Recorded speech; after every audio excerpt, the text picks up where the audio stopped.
I love that we live in the world of the experts. Unless there's an expert telling you that the water is wet, and I know that some people in the chat are going to contradict me, but unless you have an expert telling you the obvious, then is the obvious actually real? So, Surgeon General says that 13 is too early to join social media. Oh, brilliant. I would have never guessed. I mean, it's not like I go to Discord. It's not that I use Twitter. It's not that I use Facebook. I would have never known that it's problematic. Here's how I view social media. It's kind of like going outside. There are dangerous neighborhoods, and there are good neighborhoods. Would you let your kid to go outside at the age of 13? Probably yes, but with restrictions, depending where you live. Like if you live in a very dangerous and problematic country with a dangerous and problematic neighborhood, then you wouldn't. But if you live in a safe area, then sure, if you live in a gated community, of course. If you live in a place where cars run by all the time, then you would have restrictions. You'd say you're not allowed to leave the front of the block, don't play on the street. I think it's the same with social media. Like, I think it's okay at a certain age, I would say 14, to start allowing the child to use social media in a restricted manner. So under parental supervision, at least until he is 17, 16, you pick the number, it's your kid. But it is also important for the child to develop understanding social media. Because what happens is that if he is 13 and says racismus, the consequences aren't that dire. But if he is 18 and says racismus, he might not get to university. I have seen cases. So it's important for the younger audience to understand how to use social media properly. Because I know a lot of people who do hirings based on social media. Like HR now has actual folders with the charts. And they assign various numbers based on your activity on social media. Social media activity is much more important than a resume. Because you can lie in a resume. Good luck lying in what you did the last 8 years on Facebook. So apparently the U.S. General, what do they call it? Surgeon General, says that he believes 13. Wait, so if he believes, why do I care? Like that, does he have a study? Was it with the study, the science? It's like it's not that I believe. It's like we know. The science has decreed. We believe. No, it's not even we. He believes. Okay. 13 is too young for children to be on social media platforms because although the sites allow children of that age to join, they are still developing their identity. Yeah, but like your online identity nowadays is part of your actual identity. And you have to develop it. Unfortunately, it's true. I know a lot of people do not want to accept that, but it is true. Like if you're a person living in a first world country, social media identity is pivotal if you want to have a good job, if you want to network, if you want to have relationships, if you want to date. All of that, right? So you need to pick an age where they start developing said identity. Again, under parental supervision, very important. But you can't just, use the boomer aspect. They shouldn't. Not at all. Okay, like the thing is, when you finally allow them to use it, they might do the excesses that could have been done earlier at a much slower pace. Because I used social media when I was 13. So you go in the chat room, you type with caps, you start harassing people, you get banned. And then you're like, okay, maybe I shouldn't. But it's one thing when you're young, and that happens. It's another thing when you are 18, and people see that, see how you're behaving. You get your account banned on Facebook. Not good. So I personally base the data that I've seen, and I think that 13 is too early.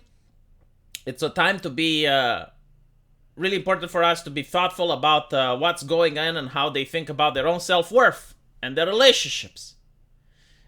Okay, I don't know what world he lived in, but when I was 13, I was getting bullied in school. I never had lower self-worth in my life than I had when I was 13. And that was like real life thing. The internet actually gave me more self-worth. Because I started playing World of Warcraft. I was a guild master. I managed to have one of the best guilds in Europe at the time. Like that actually did give me more. So again, it depends on the person. Like the idea that in real life, everything is peachy and nice. But when you go online, everything is bad and evil. I think it's a little bit more complex than that. Again, my suggestion is 13, maybe it's too early. Yeah, 14 with parental supervision. He acknowledges the difficulty of keeping children off these platforms, but suggested that parents can find success by presenting a united front. If parents can band together as a group, oh my god, we're not going to allow our kids to use social media until 16, 17, or 18, or whatever age.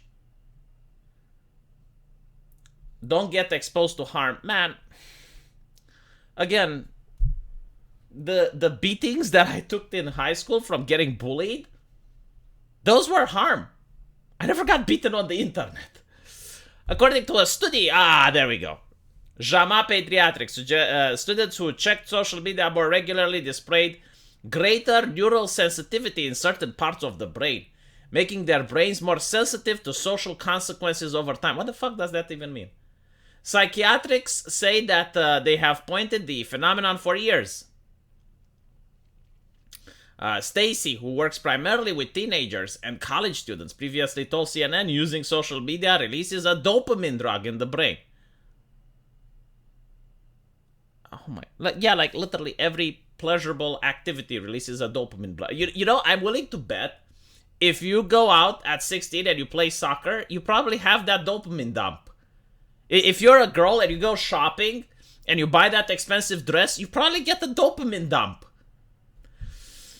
When we do things that are addictive, like use cocaine or use smartphones, oh, come on, comparing, this is a doctor, right? Like, you're poisoning the well. You're trying to say that smartphones and cocaine are the same. One destroys your neurons, right? Which is why it's illegal. Smartphones are necessary to survive in a first world country. Look, I know that there's a lot of people that disagree with me, but like, can you just stop parroting the stuff you heard from other people and think for yourself? Can you live without a smartphone in a first world country? You can probably do it in Africa. You can probably do it in other developing nations. But can you do it here? Right? No. It cannot be done. It's very difficult. I mean, you can, but like, good luck, finding a job. Finding a date. Imagine going to a date and she's like, well, where's your smartphone? I don't have it. Weird, though. Our brains release a lot of dopamine at once. So apparently lawmakers are paying attention. We just lost something as a society. As much of our lives has turned into screen-to-screen communication. It just doesn't give up the same sense of value and the same sense of satisfaction. Nothing is stopping you from becoming an Amish. I think they even take recruits. Like, literally, nothing is stopping you. I do not understand these people, right? Like, they use smartphones. They use all this technology. And they're like, oh, I hate it. So go be an Amish. If you're a politician, you have the money to just buy a house next to Courage the Cowardly Dog in the middle of nowhere. Apparently, Murphy said that it's not a coincidence that Dr. Murphy and I are probably talking about more of these issues of loneliness than most other public life. Yeah, wait until AI waifus become available. Then talk to me about loneliness. Man, this is so weird seeing this on CNN, right? Like, it's so freaking bizarre because it's like the boomer argument from back when IRC was a thing. I do not agree that, oh, well, this is wrong or it's too early. It depends on everyone's child, right? Like, if you're the parent, you know your kid better than everyone else. And I do think that with parental supervision and rules placed, it's a lot better than just say no. Not at all, no. Especially, like, you can also look at his school, see what other kids are doing, right? Like, you don't want your kid to be ostracized. Can you imagine this, right? Like, at school, you send your kid to school, which is horrible, in my opinion. Like, the worst parts of my life happened in school. But anyway, right, so you send your kid to school, and everyone there, all of his colleagues, all of his friends, they use social media. Let's assume that's the case, right? He's going to be ostracized, like, he's going to be out of the loop. There's going to be conversations that he's not taking part of. Is that what you want? Like, do you think that's healthy? Or is it to actually sit with him, help him make that social media account, teach him how to use it, monitor what he is doing with it, and then you can guide him. I think that's a lot better parenting than just like, no. But anyway, right, let me know what you guys think, and as usual, I will see you in the comment section. Take care.